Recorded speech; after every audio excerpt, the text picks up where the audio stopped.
Hey, it's Robbie, and today we're going to be telling a story time. I haven't posted in 3 months. Haven't filmed in 3 months. So that's kind of cute. I started this channel during the summer, and school kind of just like ate my ass. Been really busy. I've really been wanting to like film or whatever, like talk to y'all. I filmed this once, and so it ended up as a 43-minute long video, and I was not gonna sit down and edit that. Today's story is like a ghost story. If that's what I want to call it.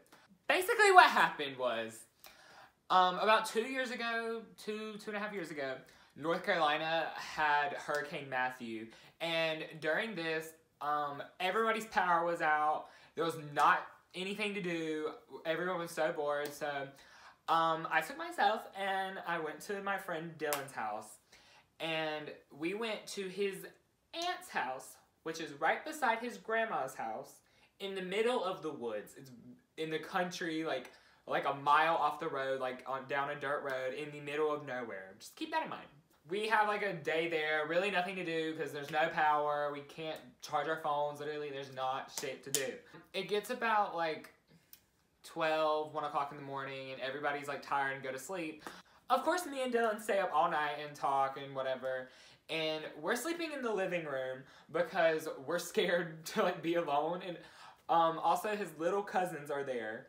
So it's me, Dylan, and his 2 little cousins in the living room together. Me and Dylan have been talking for like an hour or so, and his little cousins are asleep. So we're just chilling in the living room, and it's already very scary. There's no lights. We only have like 1 candle burning in the living room because everybody else is asleep, so we don't need any lights on.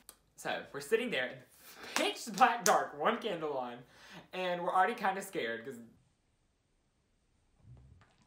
we're in the middle of nowhere and there's no lights. Our phones are almost dead, so we're like, oh, we should just go to sleep. So we like, we get on the couches and we're about to fall asleep. We're still talking, chit-chatting it up. And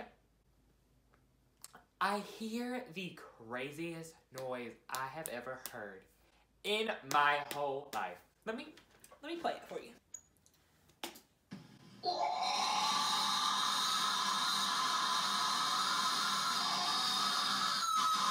So we hear a noise similar to that. Tell me if you heard that, you would not shit yourself. That scream, or whatever it was, lasted about 30 seconds. And that was the longest 30 seconds of my whole life. So we were just sitting there on the couch for about 30 seconds, hearing that outside. And it didn't sound like it was coming from like 1 point outside of the house. It sounded like it was surrounding the house, or like circling around the house, whatever it was. So we're sitting there on the couch just hearing that noise and just staring at each other like we had no words. I could not speak. Nothing would come out of my body. We both have no words. We just sit there. The noise stops. His 2 little cousins are sound asleep on the couch, did not hear it. But I don't want to get up. He's scared. He doesn't want to get up. We can't say anything. We're just supposed to like... So the little cousins are closest to me, Abby and Bailey, on the pull-out couch. So I start violently shaking them like they can do anything to help us in this situation. But I'm violently shaking them to get up, and they're not waking up. I don't know if that's a factor in the story, but they're not waking up. We're scared.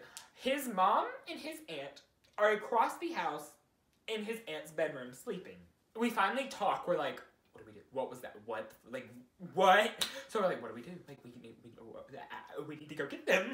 Like, we just want to get his mom. Like help. He can't talk. He's like, I'm like trying to be like, call the police. Like, get your mom. Like, I don't want to be here. Like, finally, I'm like, okay, on 3, we're gonna get up and run across the house. There's no lights on at all except that 1 candle in the living room. 1, 2, 3, and I've never ran faster in a house before. Bust up in his aunt's bedroom. She's sound asleep. His mom's like kinda awake, and we're like, did you hear that? Like, what the shit?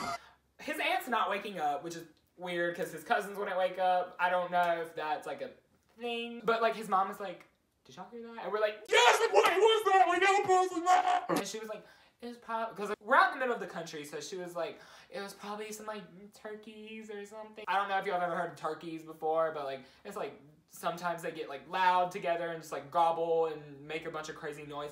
But no, that was nothing like that. And so we're like freaking out for the rest of the night. We barely sleep. Like, we go to sleep like 4 hours later, like early in the morning, because like we're like terrified. Like, I did not know it was bad. So we finally go to sleep or whatever. His mom calmed us down or whatever, like trying to reassure us. But I know her ass knew that was not no damn animals or anything. We finally go to sleep.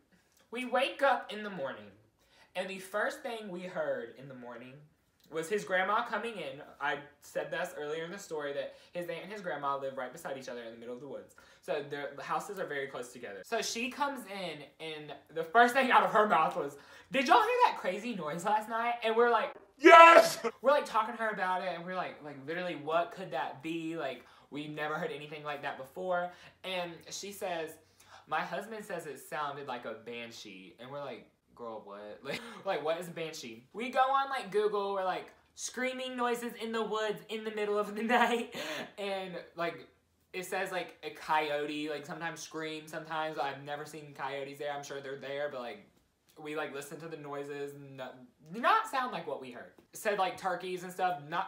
That was not an animal. Not an animal can make that noise. And like I said, it was like circling the house or coming from like all sides of like outside of the house. And also, they have dogs outside. So if there was like an animal or some crazy shit out there, like the dogs would be barking or whatever. And the dogs are just like chilling. We're still talking to his grandma about it. She's like, look up what a banshee is. Because she didn't really know what it was either. But her husband said it like, oh, that sounded like a banshee. So we look up the definition of a banshee. And the definition of a banshee on Wikipedia or Google or whatever, when you look it up, female spirit who's wailing, screaming, warns of an impending death in a house. And we're just like, oh, some girl outside, ghost woman screaming. Oh, that's cute. And it said impending death in a house. We're like, so one of us is gonna die. Yes. It like freaked us out or whatever. But we get in the car, we go to McDonald's for some breakfast. And on the way back from McDonald's to his grandma's house, my cousin calls me and tells me that I need to come home right now because my dad's brother just died. I wasn't that close to him, but I was still like upset because that's my dad's brother. Well, I'm on the way home. They're taking me home because I didn't have my license yet. So on the way home, and Dylan's mom's in the front seat, and we're still talking like literally that's the only thing we were talking about, like what could that noise be? And so we start talking about a banshee again, and we like, look it up, like research like what a banshee scream sounds like, and we get to the definition again, and we think about a female spirit whose wailing warns of an impending death in a house, and my dad's brother just died. Yeah, we're looking at the banshee stuff online. We're like reading the stuff. I like read out the definition again, and Dylan's mom goes like, and realizes that my dad's brother just died, and that's why I'm on the way home. And the definition is a female spirit whose wailing warns an impending death in a house. And that's where the story ends. But like, can't y'all put that together? Like, this bitch was outside screaming because my uncle was about to die. So yeah, that like freaked us out. So that was the first time anything ever like paranormal, I don't know what you want to call it, supernatural, anything weird like that has ever happened to me. I was shocked. I was like freaking out. But that's just the first time that some Paranormal weird ass shit has happened to me at that house. Thank you for watching. I'll be back with part 2 soon. Hope y'all like this video. Like, subscribe, please. Love you. Mwah.